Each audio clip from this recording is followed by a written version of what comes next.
What are the drawbacks and disadvantages of division, social and political division in the society? Disunity. আমরা যদি বিচ্ছিন্ন হই, একে অপরের যদি মারামারি করি, একজন যদি আরেকজনের কাফের ফতোয়া দেয়, আমাদের কি ক্ষতি? এক নাম্বার ক্ষতি হচ্ছে আমরা যদি বিচ্ছিন্ন হই, আমাদের শক্তি কমে যাবে, আমাদের পাওয়ার আমরা হারাবো। আমাদের কি হারাবো? পাওয়ার। মনে রাখবেন, যখন আমি একা থাকি তখন আমি ব্যক্তি, যখন আমরা সবাই মিলি তখন আমরা শক্তি। এই শক্তি নিয়ে আমাদের সামনে এগিয়ে যাওয়ার দরকার আছে না নাই? তাহলে আমরা যদি নিজেরা বিরোধে লিপ্ত হই, আমাদের ক্ষমতা, পাওয়ার ছুটে যাবে। আমরা এই পাওয়ার হারাতে চাই না, ঠিক কিনা বলেন? রব্বুল আলামিন ঠিক তাই বললেন।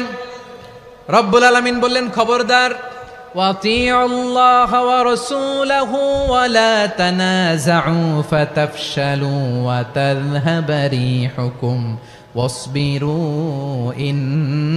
ইন্নাল্লাহা মা'আস সাবিরিন।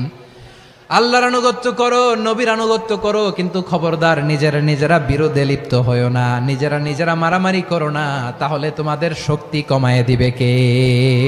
ফাতাফশালু, তোমরা সাহস হারাবা, ওয়া তাযহাবা রিহুকুম, তোমাদের শক্তি কমে যাবে, পাওয়ার কমে যাবে।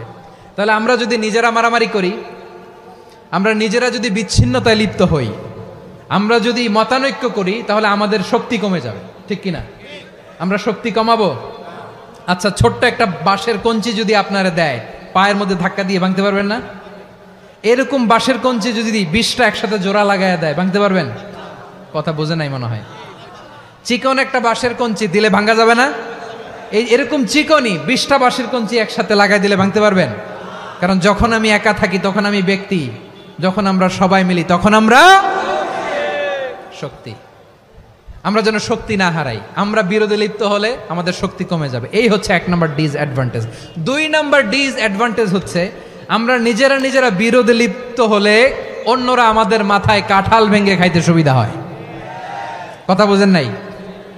আমরা যদি বিরোধে লিপ্ত হই তাহলে পরাশক্তিগুলোর সুবিধা, তখন আমাদের কাউকে দিতে হবে ট্রানজিট, কাউকে দিতে হবে সেন্ট মার্টিন, কাউকে দিতে হবে দেশের অর্ধেক। চিল্লায় বলো ঠিক কিনা? নিজেদের প্রবলেম সলভ করার ক্যাপাসিটি আমাদের আর থাকবে না। নিজেরা বিরোধে জড়ালে পরাশক্তিগুলো আমাদের মাথায় কাঁঠাল ভেঙে খায়। তখন ভারতের পিছনে দৌড়াতে, আমেরিকার পিছনে দৌড়াতে আমাদের জুতার তলা ক্ষয় হইয়া যাইবে। নিজেদের প্রবলেম সলভ করা যাবে না।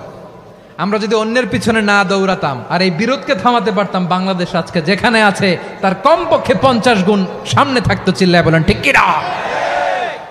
তাহলে 1 নাম্বার ক্ষতি হচ্ছে আমাদের পাওয়ার লেস হয়ে যায়, আমরা দুর্বল হই যদি আমরা বিরোধ করি। 2 নাম্বার হচ্ছে পরাশক্তিগুলোর সুবিধা নেয়। 3 নাম্বার হচ্ছে আমাদের উন্নয়ন, দেশের উন্নতি, অগ্রগতি, এটা স্থবির হয়ে যায়, এটা বাধাগ্রস্ত হয়। প্রিয় ভাইয়েরা, ইউনিটি, ঐক্য হচ্ছে একটা দেশের উন্নয়নের মূল ভিত্তি। ইউনিটি অফ এ কান্ট্রি, এটা হচ্ছে একটা সাস্টেইনেবল ডেভেলপমেন্ট, সোশ্যাল স্ট্যাবিলিটির জন্য এটা অনেক গুরুত্বপূর্ণ। এজন্য বিরোধের কোনো স্থান আমরা দিব না, আমরা ঐক্যবদ্ধ থাকবো ইনশাআল্লাহ। বলেন, আর কখনো কাউরে কাফের বলে গালি দিবেন? তুই জাহান্নামী বলবেন? ঝগড়া লাগলে লাগাই দিবেন? তাহলে কি করবেন? মিলায় দিব। আওয়াজ করে বলেন, কি করব? প্রিয় ভাইয়েরা, এই বিরোধ গত 50 বছর তো আমরা দেখেছি, ধর্মীয় অঙ্গন বলেন, সামাজিক অঙ্গন বলেন, রাজনৈতিক অঙ্গন বলেন, এই বিরোধ আমাদেরকে শেষ করে দিয়েছে। এই 24-এর ছাত্র নাগরিক অভ্যুত্থানের পরেও যদি সেই বিরোধ আমাদেরকে খায়, তাহলে এতগুলো তাজা জেনজির রক্ত বৃথা যাবে। চিল্লায় বলো ঠিক কিনা? বৃথা যেতে দিতে চাই না, আমরা ঐক্যবদ্ধ থাকতে চাই। রাজি আছেন?